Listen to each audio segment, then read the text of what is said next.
Salut à tous, bienvenue sur Armagnacs. Aujourd'hui, nous sommes à Viol-le-Fort, un village situé dans le sud de la France.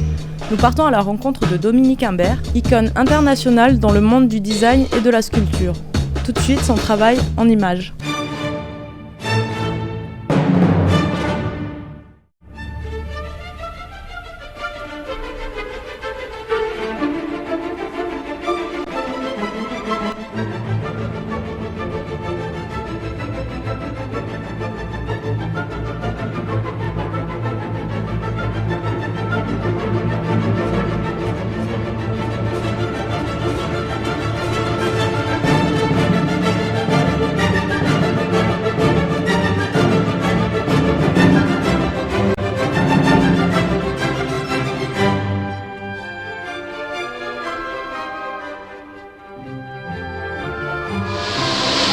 La simplicité est particulièrement difficile à obtenir dans ce type de produit et là je pense que c'est un aboutissement très intéressant d'un point de vue esthétique et d'un point de vue fonctionnel.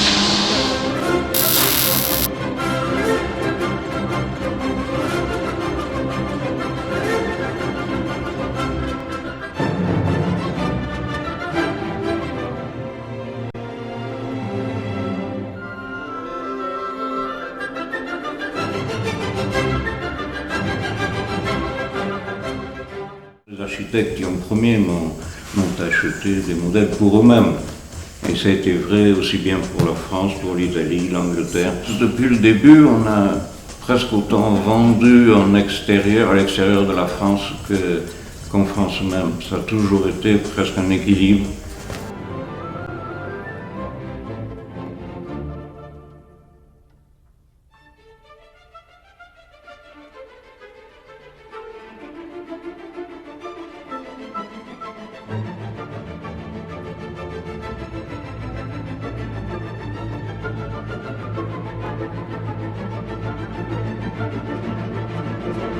Il y a un moment dans la vie de l'entreprise où il faut s'attacher à transformer l'idée du créateur en projet de R&D qui fonctionne, qu'on valide.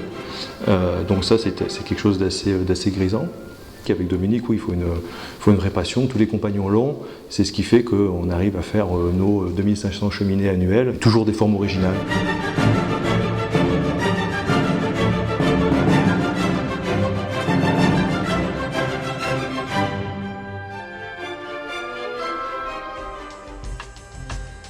Bonjour Dominique. Bonjour. Tout d'abord, merci de nous recevoir chez vous, à Viol-le-Fort, dans cette magnifique maison. On a du mal à croire qu'auparavant c'était des ruines. Parlez-nous un petit peu de l'histoire de cette maison. Eh bien, effectivement, c'était une ruine en pleine garrigue et j'ai commencé à m'en servir comme il n'y avait pas de toit, j'ai commencé à m'en servir comme un dépôt pour matériel et puis en faire un atelier personnel. Puis petit à petit j'ai fait un toit, puis je l'ai aménagé et puis j'y suis venu y vivre il y a une quinzaine d'années maintenant.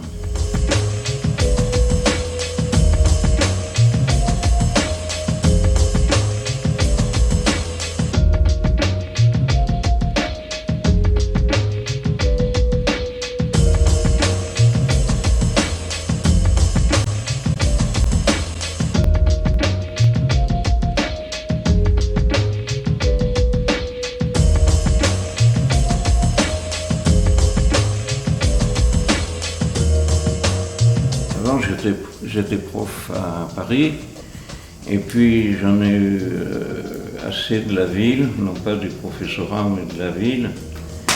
Et je me suis décidé à descendre dans le Midi d'où je suis originaire pour retrouver la garrigue, l'odeur des pierres, l'odeur de la garrigue. Et j'ai trouvé une ruine qui n'avait pas de toit, pas de fenêtre, où j'ai pu m'installer et j'ai commencé à faire des objets, à créer des objets en acier, et des sculptures.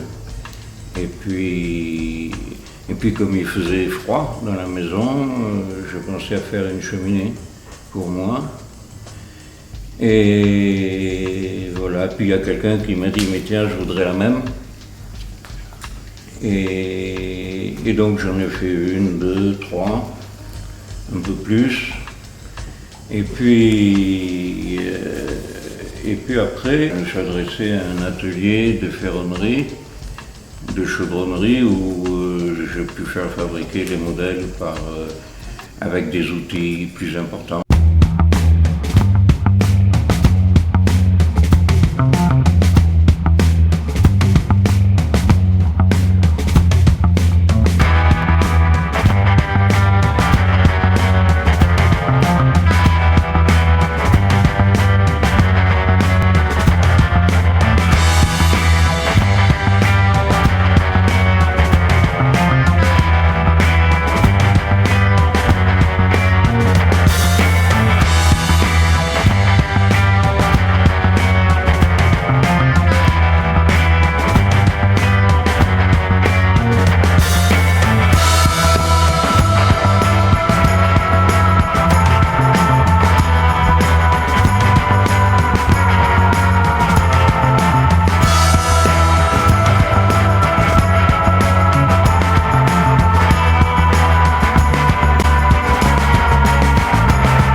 Justement pour la sculpture, le design? C'est un peu complexe parce que quand j'étais jeune à la campagne, quand j'avais 14 ou 15 ans, j'allais souvent chez le forgeron du village dans le sud-ouest.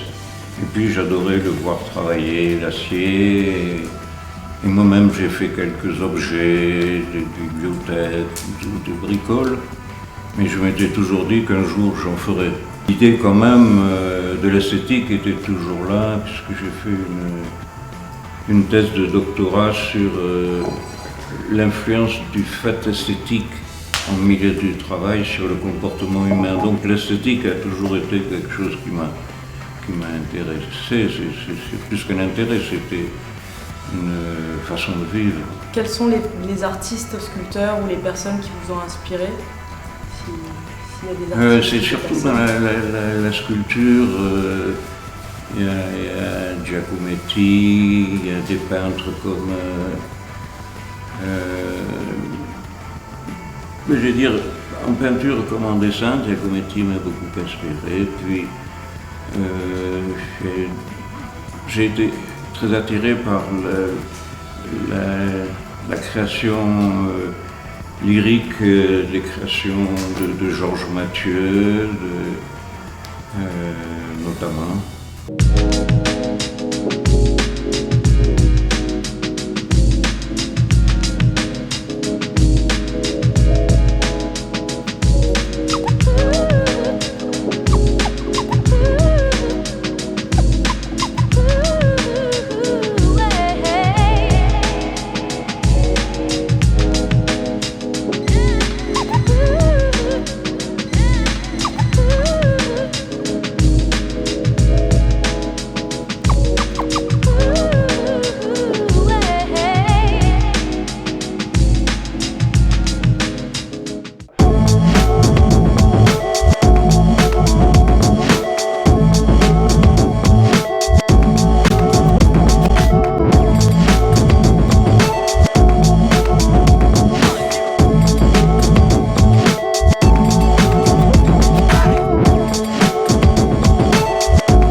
Et le feu m'ont vraiment choisi. Le feu pour moi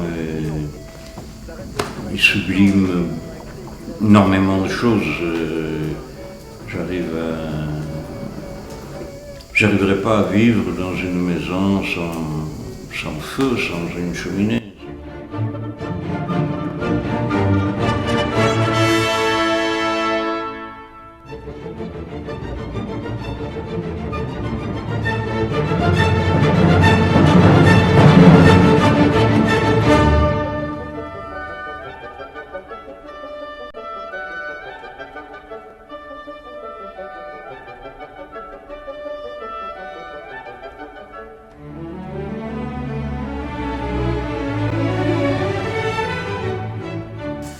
Merci beaucoup Dominique. Je vous en prie, vous êtes très aimable vous-même. Quant à nous, je vous dis à très bientôt pour un nouvel épisode d'Armagnacs, l'art dans tous ses états.